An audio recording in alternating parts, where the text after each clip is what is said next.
Namaskar and a very warm welcome to all viewers across the country. Today we are discussing a condition that silently affects millions of adolescent girls and yet remains misdiagnosed, underdiagnosed, and mislabeled as just a lifestyle disease. Yes, we are talking about polycystic ovarian disease. As you all know, the adolescent is the foundation of a girl and it decides about her future health, fertility, confidence, emotional well being. I'm not mentioning many other aspects. But what I will say that today is a great day when we are collaborating and bridging South India insights by inviting the speaker, Dr. Sampath Kumari. And when I was going through her CV, it has been absolutely exhausting. Dr. Sampath Kumari had been the past vice president of Foxy, and this year, she's contesting for the post of president of Foxy. Madam is a Senate member of Tamil Nadu Dr. MGR Medical University. She's also the president of Board of Directors of Studies for Obstetric and Gynecology. As far as her achievements on MCI is concerned, in MCI, she is conducting a course of modern medical education technology. Across the country, she's teaching them. And she's also the guiding force for the hospital management also. She's also directing as a course director of adolescent health program as far as ICOG is concerned. And we are looking forward to many other aspects. And today we have, beside her, we have three experts. We have Dr. Raka Guleria. She is the president of Delhi Gynecologist Forum South and also the committee chairman of adolescent health. We have Dr. Sangeeta Gupta, who is a professor and at the Medical College Noida, and she's my colleague at Delhi Gynecologist Forum. She's the vice president of this particular forum for the last 25 years. And we have a younger faculty member, Dr. Pancham. She is also the co-chairman of Adolescent Health Committee as far as Delhi Gynecologist Forum is concerned. And she's the right hand of Dr. Raka Guleria. As a secretary, she works for a Delhi Gynecologist Forum. So without wasting much time, I will ask my youngest expert, Dr. Pancham, to speak some importance of polycystic ovarian disease, which you expect Dr. Sampath to dilate on it. Dr. Pancham. Thank you so much, ma'am. I really thank Dr. Sharajan ma'am for giving us this opportunity, Dr. Raka Guleria ma'am and Dr. Sangeeta Gupta. PCOD, polycystic ovarian syndrome and disease is one of the most common endocrine disorders affecting young adolescent girls. And the incidence as per the global meta-analysis is somewhere around 6.3 to 9.8%. So let's see, where do we miss? When should we treat? When to address these issues? We have with us Dr. S. Sampath Kumari ma'am today, who will throw light on this very important topic and share her vast experience on this very important topic of today. Over to you, Sampath ma'am. But before that, I think I'm looking forward from you a national policy on adolescent girls as far as PCOD is concerned, and a right collaboration from Foxy, IAP, and others. And we want to know not only it should be diagnosed in time, and I think we must take corrective steps early. So all her problems are sorted out right in the beginning itself. Over to you, Dr. Sampath. Thank you, Dr. Sarada madam. And thanks to Dr. Raika, Dr. Sangeeta, and Dr. Pancham. Without wasting the time, I will go with my presentation.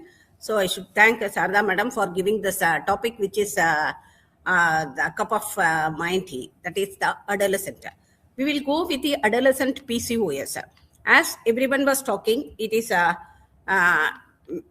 misdiagnosed or underdiagnosed. But we also think this adolescent PCOS is again overdiagnosed. Sometimes, most of the time, we see with the parents coming with an ultrasound and telling that my daughter is suffering from the adolescent PCOS. See, the term adolescence, it is normally derived from the Latin word adolescere. What is adolescence? It is the transition from childhood to adulthood. The adolescents are neither children nor an adult. It is only the transitions. That is the progression of the sexual and the reproductive maturity. So as per WHO, the adolescents are divided into 3 stages. The early adolescence being the 10 to 13 years, that is the growth of development of the secondary sex, and the middle adolescence being 14 to 16 years. During this year's sweet 16, they want the identity and the new relationship to the peer groups and attracted by the opposite sex. Late adolescence being the 17 to 19 years. In this period, they have the well-formed opinion and ideas. Nowadays, the adolescents are very clear and they have the well-formed ideas.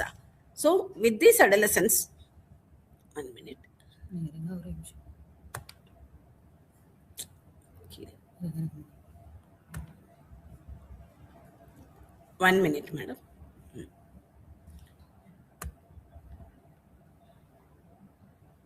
Yes. So why we want to talk about these adolescents? To India's population, the adolescents are 253 million. Of this, 22% populations. Among the world, the India has the highest populations of the adolescent. 1 minute. No problem. 1 minute. We can do it. So the PCOS is not a disease, but it is an ill-understood phenomenon defined in various forms over the years. So now we will think about the PCOS. Why it is coming always? So polycystic ovarian disease. What is it? It is a clinical and biochemical multifactorial heterogeneous syndrome. Normally, when it comes to the adolescents, first it starts with the ovulatory dysfunction, and sometimes it may be associated with the hyperandrogenism. So if it is not identified during this adolescent stage, what will happen? During the reproductive stage with the PCOD, they can go for the GDM, and the GDM mother can go for the macrosomia. And later, it can go for the lifelong complications, that is the metabolic syndromes, that is the increased risk of type 2 diabetes mellitus and the cardiovascular disease, and also the endometrial carcinoma. So it is our duty to identify the PCOS in the adolescents and to start the treatment as early as possible. So the menstrual cycle, the normal routine, we know the proliferative, secretory, and the ovulation. When there is a from the ovum, after the single ovum, if the polycystic, multiple follicles, if it is present, it is called as the polycystic ovarian disease. See the HPO axis, again this FSH and LHS reversal. It will is the main cause for this polycystic ovarian syndrome. What happens? How it occurs in the adolescent? Normally the growth hormone secretion during puberty induces the release of the insulin growth factor 1 by the liver and most other tissues. This is the hormone which provokes the insulin resistance, which affects the peripheral glucose metabolism. When there is the hyperinsulinemia, that is acting on the IGF-1, it causes the ovarian hyperstimulation, that is inducing the theca cell hyperplasia and the hyperandrogenism. This is the pathophysiology. What happens with this hyperinsulinemia and the insulin resistance acts at the different levels. That is the HPO axis and the ovary and the liver. In the ovary, what it happens? The insulin acts synergistically with the LH to stimulate the theca cells and increases the levels of the androstenedione and the testosterone. In the liver and simultaneously what it happens, the inhibitions of the hepatic synthesis of the serum hormone binding globulin. As such, there is increased circulating concentrations of the sex hormones. This is the pathophysiology. This is a hyperinsulinemia and a hyperandrogenemia, that insulin receptor dysfunction, which acts on the pancreas, which with the hyperinsulinemia acts on the liver, reducing the serum hormone binding globulins. As such, free androgens is elevated. This hyperinsulinemia acts on the adrenal, and as such it leads to the increased dihydroepiandrostenedione. From the hypothalamus, as I told, this LH and FSH ratios, the stroma and follicles will act on this and produces the elevated androgens. So final mechanism is pathophysiology is the hyperinsulinemia and the hyperandrogenemia. So with the symptoms which the patient comes, we will know whether it is due to the hyperinsulinemia or whether it is due to the hyperandrogenemia. So normally the PCOS in adolescents is 90% of the girls will have the obesity. So the cause is the obesity, insulin resistance, glucose intolerance, and the type 2 diabetes. So the PCOS, when will be called the cycle has irregular, or this girl is having the PCOS. The teenager, it is characterized by the irregular menstruation, that is at least less than 6 cycles per year, and clinical or biochemical features of the hyperandrogenism. If it is present only, we can call it as the PCOS. Now the latest, it is not like the Rotterdam's criteria. Here for adolescents to call as PCOS, that should be an irregular menstruations and the hyperandrogenism. One can be clinical or it can be the biochemical. As per the National Institute of Health criteria, the PCOS prevalence is reported to be 8 to 13%. What are all the symptoms?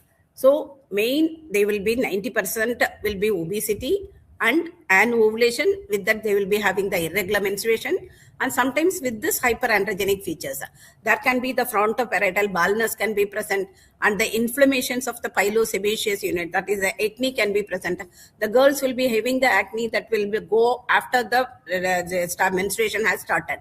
Sometimes it will be permanently present, and the acne will be present in the boils on the face, chest, and the back will be present. And the hair growth, that is the hirsutism, in the unwanted places.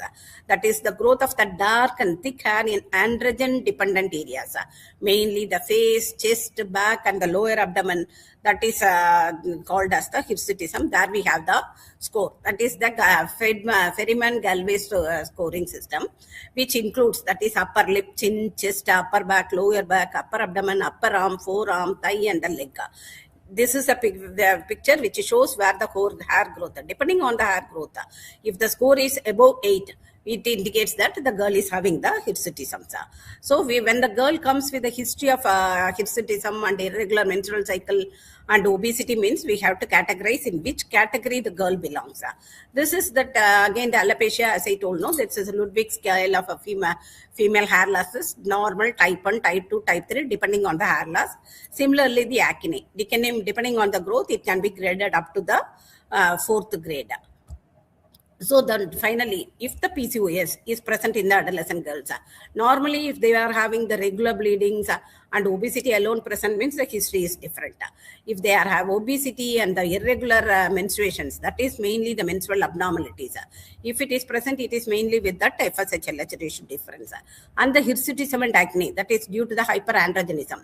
And the ectrocordon, sometimes the skin-like tag will be present near the neck. That is the ectrocordons, which indicates the insulin resistance, and the blackish coloration, that is also due to the acanthosis nigricans. So the obesity, alopecia, menstrual abnormality, hirsutism, acanthosis nigricans will be present. And finally, it will go with the morphology of polycystic ovaries, which is not so much important in case of the adolescent. Later only it goes to the infertility, and later sometimes go for GDM, and at the final ages it will go for the metabolic syndrome.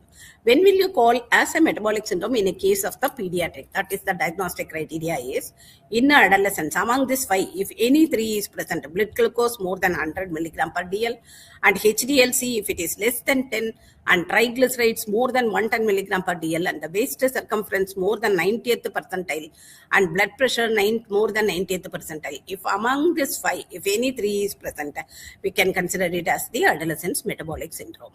So this is the way the patient will present.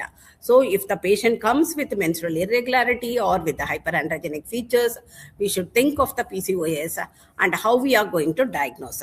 Sometimes if both is not present, only obesity is present, means lifestyle changes alone can be the treatment. So how we are going to diagnose? This is the criteria. This criteria, which was created in 2003, which tells the oligo or anovulations and clinical and biochemical features of hyperandrogenism and the morphology, polycystic ovaries. If any 2 of this among 3 is present, they are considered as PCOS. But for adolescent, this morphology is not taken into account. The irregular menstruations and the hyperandrogenism, which is of clinical and biochemical features, is alone considered as the PCOS. The ESHRE guidelines 2010 suggested the presence of all 3 in case of adolescents, but as per latest, the morphology is not taken into account. And the ultrasound should not be used for the diagnosis in those with gynecological age of less than 8 years. That is after the menarche, that 8 years. That is taken into account. These are all the other pathophysiology, neuroendocrine factors that can be the genetic disorder, defect in beta cell functions, and stress. Normally, the plus 2 students, they will be having the stress. And for anything, if they don't able to get, they will have the stress.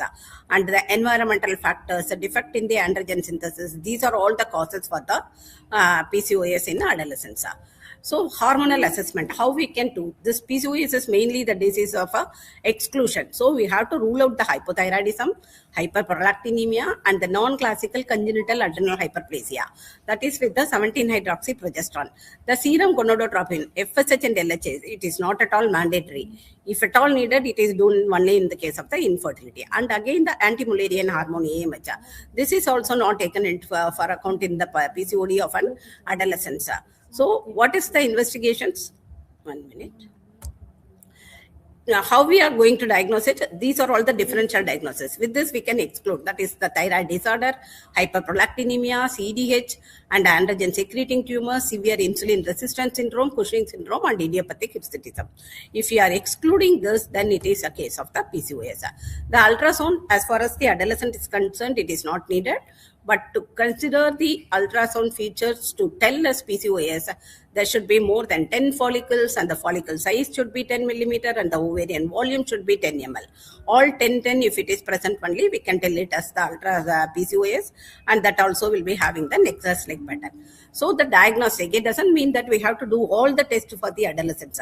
If we suspect as adolescents, the investigation which is to be done, that is mainly the serum TSH and prolactin to rule out the thyroid disorder and hyperprolactinemia, 17-hydroxyprogesterone to rule out the CDH, and the OGTT, 2 hours 75 gram glucose OGTT is done, and lipid profile.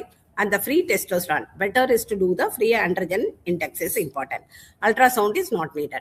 These are all the tests which can be done for adrenal tumor or other causes, that to rule out the other causes. The desirable investigation that can be done is DHEAS, FSH and LH if the menstrual irregularity is present. The fasting insulin is also not needed with the insulin resistance. With 2 hours OGTT test and the family history, we can make it out. And the vitamin D3 and the free testosterone, if at all needed, you can do. Always, if it is in the obstructive sleep apnea, if it is present, we have to think of the PCOS.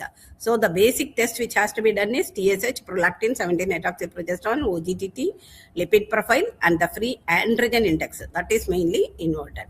This is the screening test. Suppose we are suspecting, means whether if they are over obesity, hypertension, any family history of cardiovascular disorders are present, metabolic syndrome, diabetic in the family history, obstructive sleep apnea, emotional well-being, whether they are having the stress, eating disorders, body image issues. This can be done as a screening for adolescent to consider the PCOS. Now we will come to the treatment. So when we are, if the patient is having, adolescent is having the irregular menstrual cycle or hyperandrogenic features, then we consider it as the PCOS. If it is only obesity, then we have to do all the investigations and rule, tell why this investigations are. Thyroid has to be ruled out, hyperprolactinemia has to be ruled out. So the treatment is how it is not universal for all the adolescent girls. It is the holistic approach required, and the pharmacological therapy in PCOS needs to be considered alongside the education. So what is her complaints? Depending on the treatment should be done. Whatever may be the treatment, the lifestyle changes, that is the nutrition and exercise. It is 3 meals, 3 snacks, 30 minutes exercise. Always I used to tell. The individual PCOS manifestation in adolescence should be treated. If there is irregular menstrual cycle, what we are going to do? Hyperandrogenism, what we are going to do? So the objective of this treatment is to regularize the menstruations and the hirsutism, because the girl will be feeling uneasy to have this hair growth in the unwanted places. So the management of these hyperandrogenic features and the consequences of the insulin resistance, which is if the glucose intolerance is treated, how we are going to do it. So the main treatment is lifestyle modification is the first line management, should be recommended in all cases of the PCOS with the other treatments. What are all the other treatment we can see? First, the lifestyle is diet. As I told, 3 main meals, 3 snacks, 1500 to 1600 calories per day. Always we should tell them never skip the breakfast. Breakfast is really very, very important. There are some theory they are telling breakfast is not needed, alternated. See, why the breakfast is important means in the night, the poor glucose and insulin metabolism, the carbohydrate metabolism will be disturbed. If you don't take the breakfast, again it will go for the insulin resistance and it will again go for the obesity. So the increase of the fiber diet is very important, and the intake of the omega-3 6 fatty acid is also important. So rather than talking to the adolescent, you can have the pictures like this. Take fruits and greens and vegetables and avoid this. You cannot tell the adolescent don't take this fast food items. If you tell, they will continuously take the fast food items. So it can be taken monthly once, like that we have to talk to the adolescents. Then the exercises. Exercises, what it happens with the exercise, at least daily 30 minutes they have to do. With this exercises, the serum hormone binding globulin level will rise and the free testosterone level will fall, which will reduce. So the exercise, how we are going to do 150 minutes per week. See, if the girl is doing the +2 examinations and if she is not able to do the exercise, means the simple exercises like avoiding the escalator, avoiding the lift and walking, this simple exercises can be told for the adolescent girls. So again, so as I told, take the staircase, avoid the lift and the gardening, home cleaning. So such a small exercises can be done if they are not able to go and do the walking, cycling, swimming and running and all. So always counsel the adolescent not to take any food when they are watching the TV, because what is the amount of food they are taking, they may not be knowing. So if only obesity with regular menstrual cycle and the no hyperandrogenic features means only lifestyle diet and exercise alone is enough. If there is a menstrual irregularity, if a girl comes with irregular bleeding means whether she is having less than 21 days and if it is more than 45 days and bleeding is profuse, like that, 2 months amenorrhea, if the patient is coming with such a complaint, then we have to give the progesterone. Progesterone is the main treatment for the irregular bleeding. This can be given as the dihydrogesterone or norethisterone acetate or medroxyprogesterone acetate. This MPA and norethisterone acetate is normally given at least 5 to 10 milligram or 5 milligram. Normally, first we give the dose as a 15 to 20 milligram and the taper the dose, and again the cyclical administration can be given for 5 to 6 months. For 21 days it can be given, or during the luteal phase, that is from the day 14 for 10 days, the progesterone. Suppose in between, if they are having the spotting, if present pains, in that cases, it can be combined with the low dose estrogen combination. So it can be have the combined oral contraceptive pills.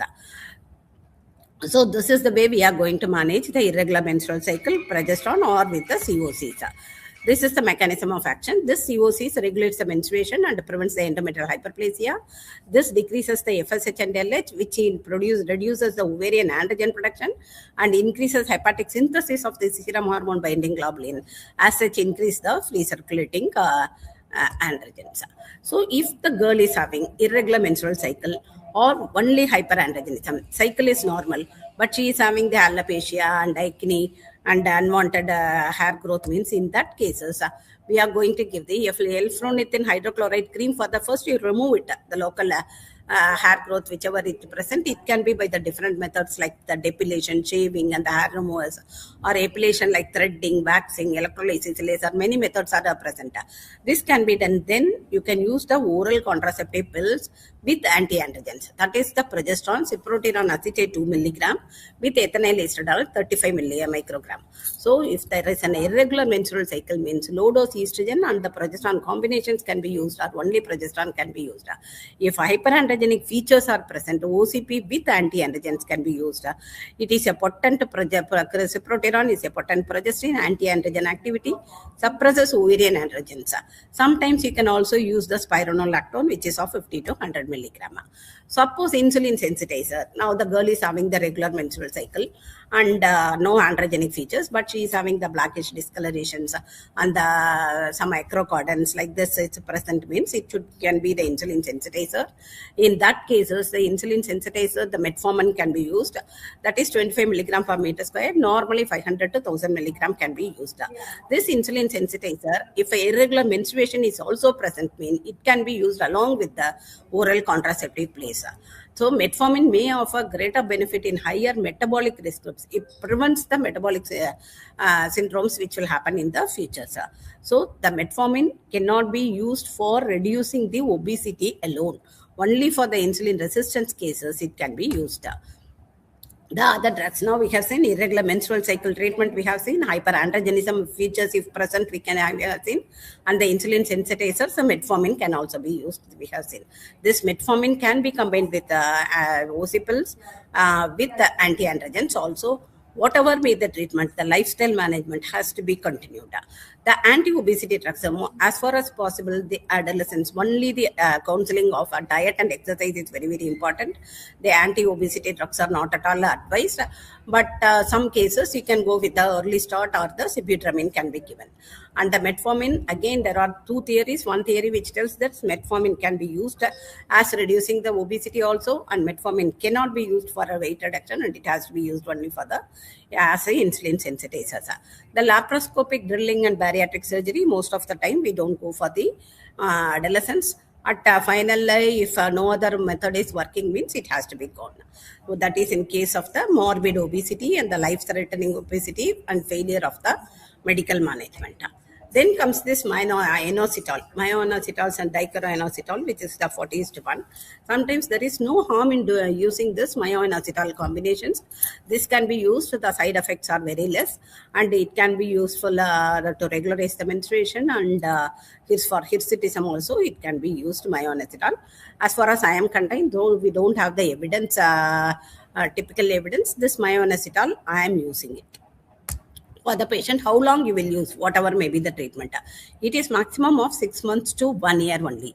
These are all the nature hypoinsulinic agents which can be considered for all the adolescents to take the soya, neem, amla, onion, garlic, and turmeric, and fenugreek, and jamun. This can be used for adolescents. So finally, the take-home message: if a girl comes with the obesity and irregular menstrual cycle, hyperandrogenic features, depending on the symptoms only, we have to investigate, and depending on the symptoms only, we are going to treat. So the PCOS within 8 years of menarche is clinically based, and presence of menstrual irregularity and hyperandrogenism.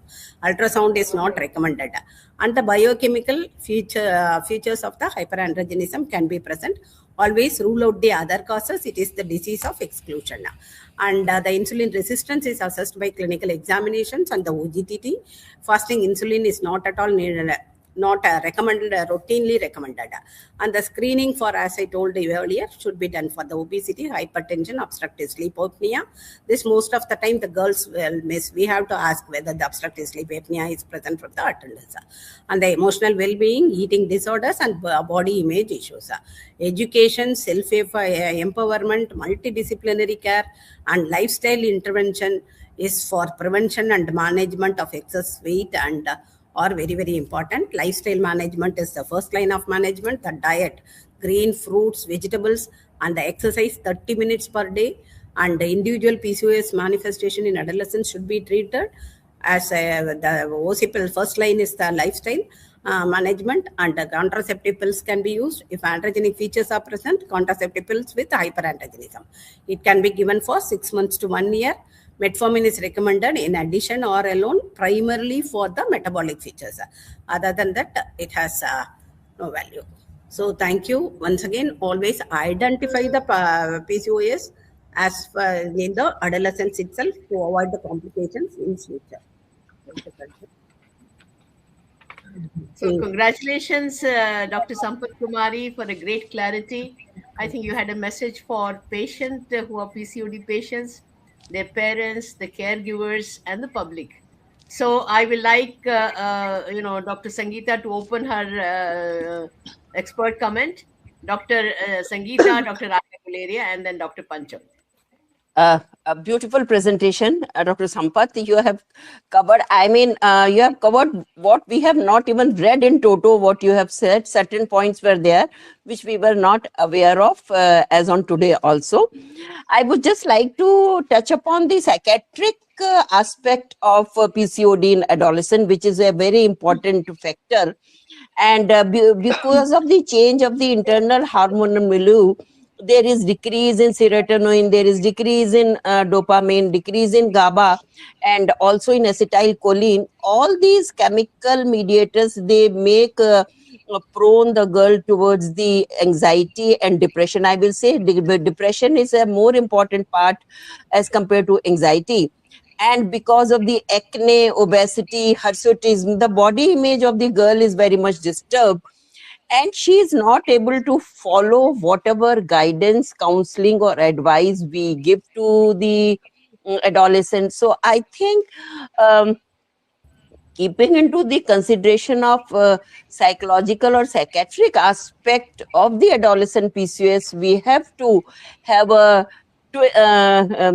group treatment, and we should always take psychiatrist into consideration when we are dealing with the adolescent PCOS. So I think this was the point, the psychiatric aspect of PCOD I wanted to highlight. Dr. Raka? Thank you, ma'am. Thank you, Dr. Sampath, for such an exhausting lecture. I know we heard you before, but this time again, everything was beautifully explained. And I would just like to reiterate one point, that we should not be in a hurry to label the patient as PCOD. I mean, we have patients coming to us with an ultrasound. My ultrasound shows so many follicles, mujhe to PCOD hai. So we have to evaluate her properly. And as Madam said, within 8 years of menarche, let's evaluate her. Let's see if she's just obese or does she have features of hyperandrogenism. If it is only obesity, let's talk about lifestyle changes. The weight comes down, her problems disappear. If there is hyperandrogenism and there are irregular periods, yes, we can put her on OC pills with cyclohydrone acetate. But we have also to counsel her that these medicines are temporary, and in association with lifestyle modifications, they will help her. And yes, peer pressure is very important. So I think we should have support groups for these girls. That is the most important thing. Thank you. I'll share. Yeah, again she joined. She's getting disconnected. Okay. Hello, can you hear me? Yes, we can hear you. Yes. We can hear you. There is some connection problems, are happening. You want to respond, madam? We'll take Pancham's comment before we respond. Thank you so much, ma'am. It was a wonderful presentation. You covered each and every detail. I would second Raka, ma'am. Many a times, young girl, they come just with an ultrasound report, and we have to reassure them. And secondly, I also need to stress, adolescent is such a period. In initial years, the periods might be irregular because the HPO axis is immature. They might have slight amount of acne, which can be because of the hormonal changes. But yes, we need to go into the background. We need to understand the history, the background history, the clinical history of the person per se, and the family history also, to rule out any other cause which can be causing PCOS in future, and then treat the part accordingly. And we should address oligomenorrhea can be categorized according to the years post menarche, like fewer than 6 periods per year in 1 year post menarche, then that can be defined as oligomenorrhea. Otherwise, that can be addressed physiologically also. So a wonderful talk, Sampath ma'am. You have covered each and everything. Thank you so much. Dr. Sampath, I'm going to ask you a very basic question. Yes, what madam. are the early warning signs of PCOD in teenage, which the parents and the girls should not ignore? Main thing is obesity, madam.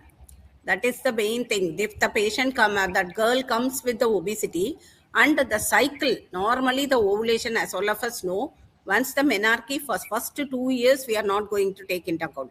After that, if there is an irregularity in the menstrual cycle, we have to 10% is also lean PCOS is present. So if there is an irregular menstruation, that as she was telling, after 1 year and 3 year, whichever it is, at least minimum of 8 cycles per year she should have. If there is an irregularity, the parents should think of the PCOS. It is not necessary that always we have to go with the ultrasound. Most of the time, the parents come without features. They will bring the ultrasound and they will tell my daughter is having the PCOS, whether she can get married. So ultrasound is not at all needed for an adolescent. Only this irregularity menstrual cycle is the first sign. Ma'am, ultrasound, I do not know what is their trend, at least in the north. whenever they find their girl obese, they get the ultrasound and then they come to the hospital. So ultrasound is non-controversial. Nobody's asking whether the ultrasound should be done or not. Everybody's getting it done and they're coming. You mentioned about, madam, I said, is this misdiagnosed, it is underdiagnosed. You said overdiagnosed. आप उसको Yes. थोड़ा और clarify करेंगे लोगों के लिए? That is overdiagnosed. I told why I told as overdiagnosed is most of the time the parents, they think that the PCOS with the ultrasound itself without the bleeding may be regular, and for some other reasons they would have done the ultrasound. Now I don't know why the ultrasound radiologist, most of the people, they give the multiple follicles and a favor of a PCOS. That only point I told as overdiagnosed. Because They're creating a ruckus. Yes, they're creating a ruckus, putting a fear in the mind of an adolescent girls. Madam, I will like, all experts should clarify, the people who are viewing it, what is the basic one-line treatment which you have to say about as far the PCOD is concerned? One line. lifestyle management. Lifestyle Yes, management. yes, That's I also feel that, आपने बोला flag sign obesity है, तो उसी तरह से I feel, the treatment for PCOD is 50% normalize your weight. Normalize your weight. What about you, Raka Gulera? You also think the same? totally, ma'am. 10% weight loss means 90% of your problems are gone. I'm just going to touch another viewpoint. You did not touch that particular thing. For Manjaro as well as Wegovy is becoming a craze for adolescent girls world over. Without asking doctor, without asking anybody, they are taking it. And I'm told, since the time Manjaro has been in the Indian market, Augmentin was number one top selling drug, and now it has become injection Manjaro. Now Ozempic has come. I'm sure it will take the place. What do you have to say about that, Dr. Sampath? I'm not for it for adolescent, madam. That. Yes, actually, adolescent, what the main problem is, though we are telling the counseling and the diet, the whole family should cooperate. This girl, if you tell the girl alone not to take this fast food items and the mother is taking the fast food item, means it will not be useful. So the whole family should cooperate. Then only we can go. I am not for the drugs which you have told. For adolescents, only diet and exercise. Diet and exercise. Now, madam, there is a fear, in adolescent mind. वो आएंगे ना किसी भी कारण से, madam, should I get married? Will I have a baby? This is another problem which they at times discuss it out with us. आप क्या कहेंगे? People are listening. Many people are listening you. Yes, madam. So they were main thing they are afraid is whether I can get married and I will have child. Definitely, they have to follow the lifestyle, that is the diet and exercise, and reduce the weight. If at all, Madam is all Ma'am again. has- Dr. Pancham, you want to say something, Pancham? Yes, ma'am. So, ma'am, in the long run, it might affect infertility, but it is not that they will not be able to conceive. So we have to reassure them. We don't have to cause a negative in feeling in them, and we have to reinforce the importance of lifestyle modification, because if the lifestyle is not good, they're not following a balanced diet and the exercises, then yes, it is going to affect the future in fertility, of course, because of the ovulatory dysfunction in the ovaries. So this has to be kept in mind. I think you have touched a very right point, that they have to decrease the weight, and majority of the polycystic ovarian patients definitely conceive on their own. 50% take the help of the doctors and they conceive, or only 20% require IVF. And I think, in IVF also the weight loss has a major role. Dr. Raka, you want to make any comment? Many people are listening and they want, parents are getting glued and they are wanting to ask. Any comments you want to give to them that they relax and not fear?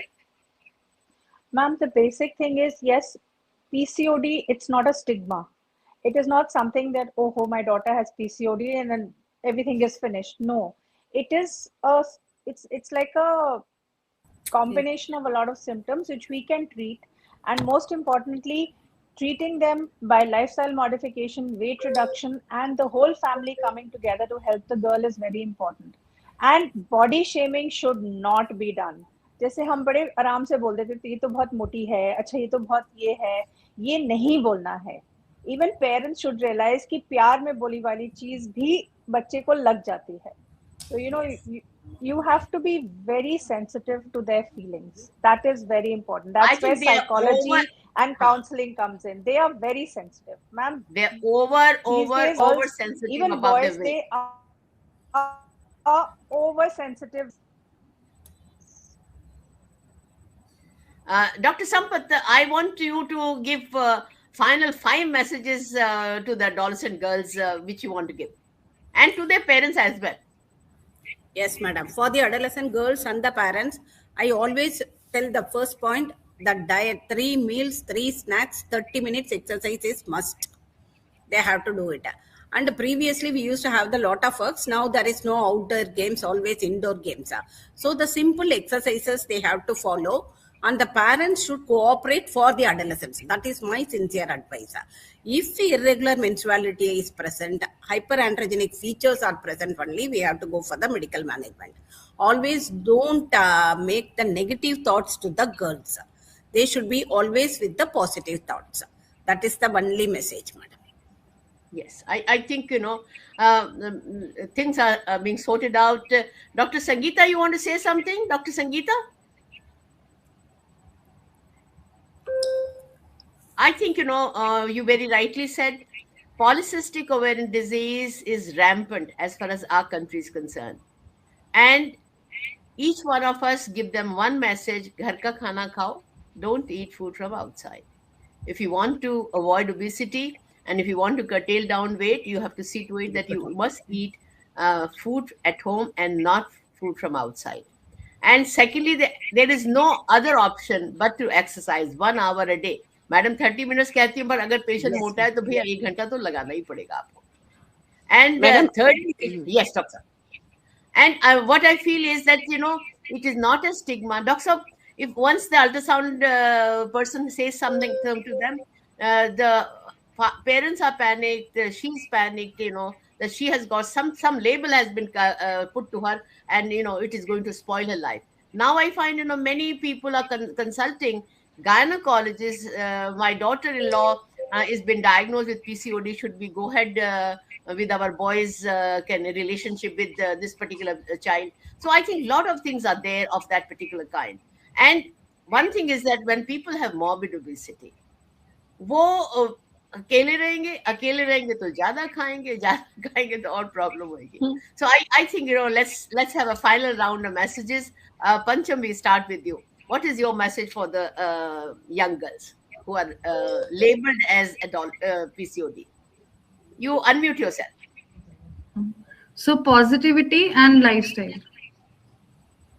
Dr. Raka? Just move it. Just keep moving, girls, and everything will get sorted. Yes. But she has to see to it that 50% of her treatment is weight loss. Weight loss and movement. 2 things, ma'am. Definitely. Sangeeta? Ma'am, my message is to the radiologist that they should clear-cut not diagnose the case as a PCOD. I am working at a hospital, which is a ESI concerned hospital, and all the patients from the age of 13 to 18 are coming with an ultrasound report and no complaints. Because a slight delay in periods, slight irregular in periods, their mother gets the ultrasound done and she comes with the report. So my request is to the radiologist that they should not label it as PCOD. Yes. Dr. Sampath, we are looking forward for a national policy, both from the South India as well as for the North India is concerned. What will be your, leaving message?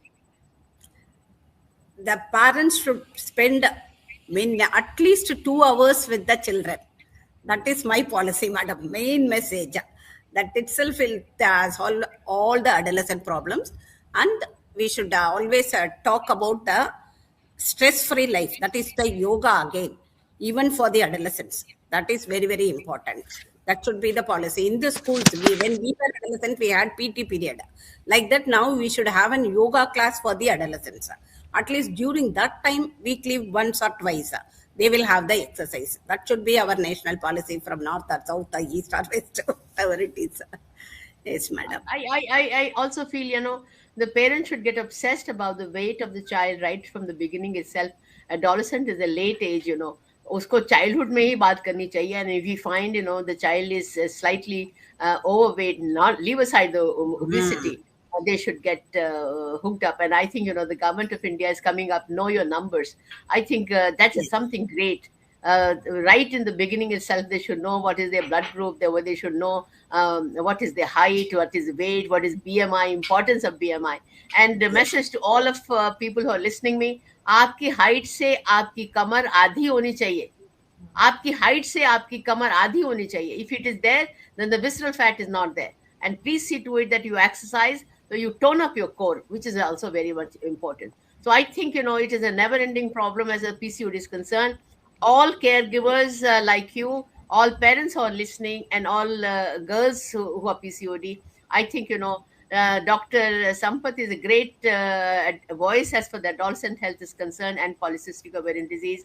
She says that, you should relax, go ahead, normalize your weight, and do well in your studies, and have a good economical independence by getting a good job for yourself. So don't get worried about anything which has been there as far as polycystic ovarian disease is concerned. So thank you very much, all of you. I think, PCA. Sarada madam, with Yes, your ma'am. permission, I want to give one request. My video is not coming, but Yes. still, this is not with our PCOS. This is my personal. I am Yes. contesting for Foxy President. The election year is 2026. All of you, please support me. I need the whole Sarada madam and the entire group to support me. That voting will be from August 1 to August 10. Thank you, Sarada madam and the Pancham. Dr. Madam, Nidita, our Dr. cooperation Nata. is there, and this is our North India, South India collaboration, which has Yes, started today in January. Thank you, itself. madam. Thank you very much. Thank you, madam. Thank you. Thank you very much, sir. Thank you, ma'am. Sorry for my video. It's going on and off. Don't worry. Your voice was loud and clear, loud and clear. Thank you, Thank Dr. you. Raka Guleria. Thank you. Thank you, Pancham. Thank you, Sangeeta. ma'am. Thank you, ma'am. Thank you so Thank you. much. Thank you, Pancham. Thank you, Sarada madam. Thank you, Sangeeta Thank you, madam. ma'am. And Thank you. Dr. Raka. Yes, Right, bye. sir. Have a good day. Good Meeting night. Thank you. Right, Good right, night. sir. Good day. Meet on 13th in Delhi.